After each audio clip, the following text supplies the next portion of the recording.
Meus amigos, minhas amigas navegantes, quando nós pensamos que já vimos de tudo na grande mídia, aí aparece o Carl Seidenberg para nos mostrar que nós ainda não vimos de tudo e quem sabe nós veremos muito mais.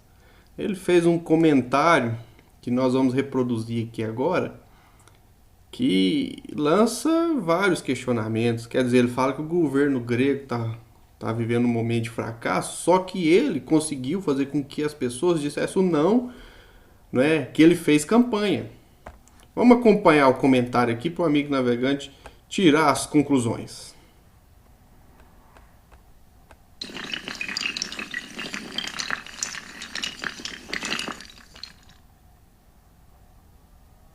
Seidenberg, como vai? Bom dia. E aí, tudo bem? Bom dia, ouvintes. Bom, Seidenberg, a Grécia continua aí na pauta dos economistas e dos analistas de economia também. Agora, você trouxe um artigo interessante hoje no Jornal o Globo, dizendo que enganaram o Tsipras. Por quê, hein? Tsipras, que é o primeiro-ministro grego. Alexis Tsipras. Alexis Tsipras, o jovem, bem jovem, né? Estiloso, né? E tem essa marca que ele que fez questão de colocar, que é de não usar gravata, né? Vai para as reuniões da União Europeia, do Banco Central Europeu, vai sem gravata. Os ministros todos também. Bom, o fato é o seguinte, que eu chamo a atenção. Seidenberg implicando com a gravata do primeiro-ministro. Que é bem curioso, e uma ironia, porque em dezembro de 2012, o Alexis Tsipras tinha formado uma frente partidária de esquerda e despontava como um líder importante na Grécia. E ele queria ter, assim, uma presença mais internacional e tal, então ele iniciou um périplo pelo mundo, por diversos países. E qual foi o primeiro país que ele aportou? O Brasil. Desceu em Brasil. Ele aportou no Brasil, Seidenberg, porque o Brasil hoje, querendo vocês ou não é um país colônia mais. É um protagonista mundial, Seidenberg.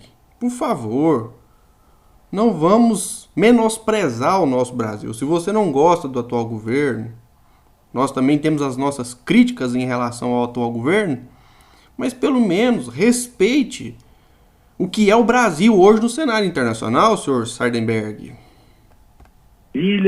Para ter uma conversa com a presidente Dilma e foi a São Paulo para uma conversa com o ex-presidente Lula. A conversa com a presidente Dilma foi no Planalto e com o presidente Lula foi no Instituto Lula aqui. E o Tsipras deu entrevistas, e o Instituto da Cidadania, o Instituto Lula, ele também colocou um resumo da conversa que tiveram. E a conversa foi o seguinte, Lula e Dilma disseram para ele que esse negócio de programa de austeridade era uma besteira, era um erro muito grande, que a Europa estava se afundando na estabilidade e tal, e que na austeridade, que essa política estava errada. Que a política certa era que o governo brasileiro estava fazendo, que era a política de aumentar o gasto público, aumentar o consumo, aumentar o crédito público, etc., e sem se preocupar com o aumento do déficit, da dívida e da inflação. Bom, passou o tempo, né, deu lá, isso aí tudo está documentado, viu? Porque o Instituto da Cidadania, o Instituto Lula, publicou trechos da conversa e tal, e o próprio Tsipras deu entrevista dizendo que ele tinha ficado muito impressionado com o Brasil passava a ser um guia para ele, né, uma orientação. Aí, bom, passou o tempo, o Tsipras se elege primeiro-ministro da Grécia com essa plataforma anti-austeridade, assume o poder e começa a desmontar os acordos que a Grécia tinha com os seus credores europeus. Só que quando ele... Não é bem assim, Seidenberg, não é bem assim. Ele começou a fazer isso, o que aconteceu no Brasil? Né? O Brasil estava num programa de ajuste fiscal. Quer dizer, depois de 3 anos aplicando aquela política que o Lula e Dilma haviam sugerido ao Tsipras, o Brasil ficou numa situação muito ruim, né? Ficou com a inflação alta, crescimento... Seidenberg, realmente as coisas não estão bem aqui no Brasil, mas estão melhores ou menos piores, vamos dizer assim, do que estavam nos anos em que o Fernando Henrique Cardoso, do PSDB, foi o presidente da República. Contra fatos não há argumentos. Os números não mentem. Se fizer comparação de governo, pode ter certeza que, na pior das hipóteses, para o povão, esses últimos governos foi muito melhor. Nenhum crescimento zero, uma recessão esse ano. E aí, passado esse tempo todo, a presidente Dilma resolveu fazer uma política de ajuste fiscal, né? Aumento de impostos, corte de gastos, juros altos, exatamente Juros altos. Aí você tem razão. A gente tem que combater isso. Combater a especulação e privilegiar o capital produtivo. Porque é inadmissível que as pessoas fiquem ganhando dinheiro com o próprio dinheiro sem produzir absolutamente nada. Política de ajuste que os credores querem que a Europa faça.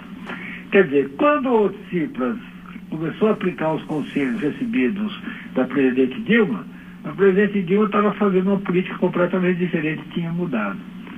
E os dois estão, e a ironia da história é que os dois estão em dificuldade, né?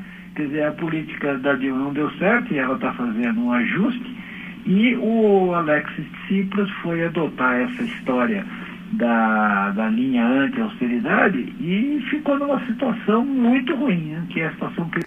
Ruim, Sardenberg? Como assim ruim? Quer dizer, ele convocou um plebiscito, fez campanha pelo não e o não foi vitorioso. Quer dizer, como que é uma situação ruim com apoio popular? Não, Sardenberg, aí não. Aí não. Esclarecendo, a Grécia não quer dar o calote em ninguém, ela está negociando. Vamos continuar. Está hoje e que fica nesse vai e vem, né? Quer dizer, hora ele diz que quer um acordo, hora ele diz que não. Quer dizer, em outras palavras, o ensinamento que ele recebeu aqui no Brasil, esse ensinamento o levou a um desastre, a uma atitude que agora... Qual é a sua definição de desastre? Chamar um plebiscito e receber apoio popular?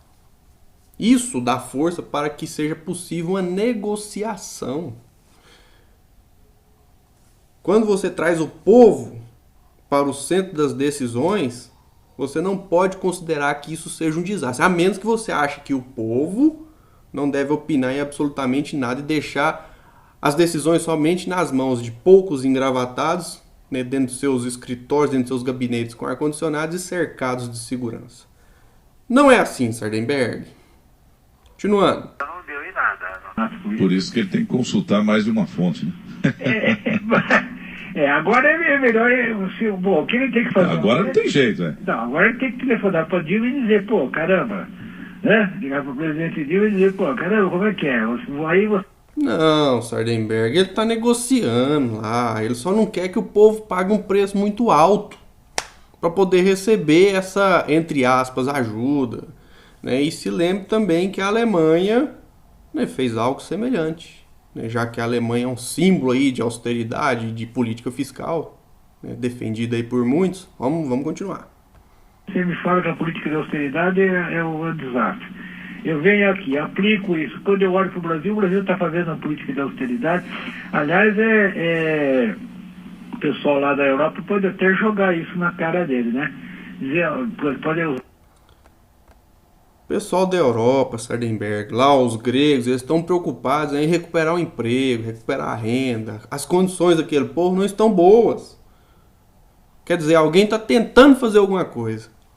E aí vem a mídia daqui criar situações que, às vezes, nunca vão sair da cabeça desses colunistas que falam essas palavras que você está falando. Na nossa opinião, não estão corretas. Os credores europeus podem dizer ao Tsipras, né, o líder grego, olha, você falava tanto em política anti-austeridade, em modelo brasileiro, olha lá, o Brasil agora está fazendo austeridade e tal, não sei o quê. Quer dizer, deixaram ele com a brocha na mão.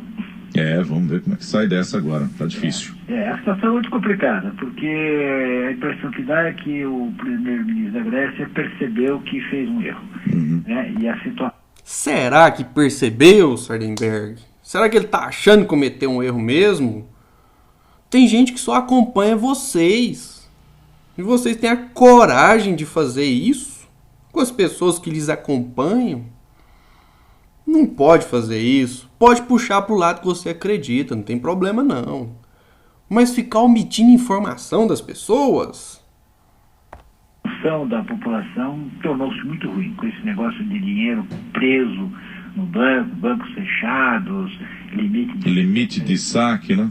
Limite de saque de 60 euros. Os aposentados, eles anunciaram que os aposentados iam receber integralmente e não receberam. Esse governo não tá lá há 10, 20, 30 anos, não. Ele assumiu agora. E tá fazendo o que tem que ser feito. Tá agindo. Não é assim, não.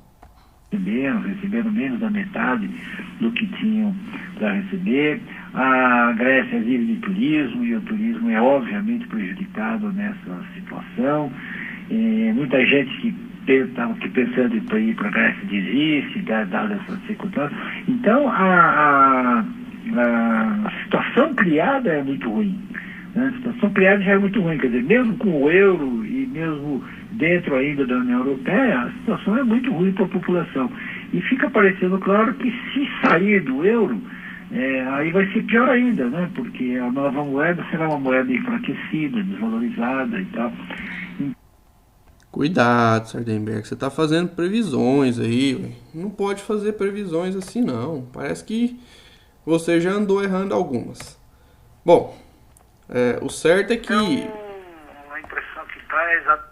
O certo é que cada um, né, enxerga a verdade do jeito que ela acredita que seja. Ou então alguns preferem escolher o caminho do realismo, do pragmatismo, de olhar as coisas do jeito que elas são. E logicamente, sem tirar a verdade dos fatos, tem uns que pendem para o lado do pessimismo e outros para o lado do negativismo também. E outros para o lado do positivismo. Uns vão para o lado do pessimismo, do negativismo, mas outros vão para o lado do positivismo, de acreditar que as coisas podem melhorar, de acreditar que nós temos que agir e por aí vai. Pois bem, que cada um tire a própria conclusão. Nós vamos colocar na descrição desse vídeo o link, né, para a pessoa ler lá. O Paulo Henrique Amorim, com o seu jeito irônico, chama o Sardenberg até de Sarnenberg. Eu não sou muito fã desse tipo de comunicação, não, mas temos que reconhecer a inteligência do jornalista Paulo Henrique Amorim, que, aliás, acompanho todos os dias. Amigo navegante, vamos acompanhar aí e não podemos nos deixar sermos manipulados com o que sai na grande mídia. Que cada um possa ler as notícias, buscar as fontes e tirar as próprias conclusões. Muito obrigado.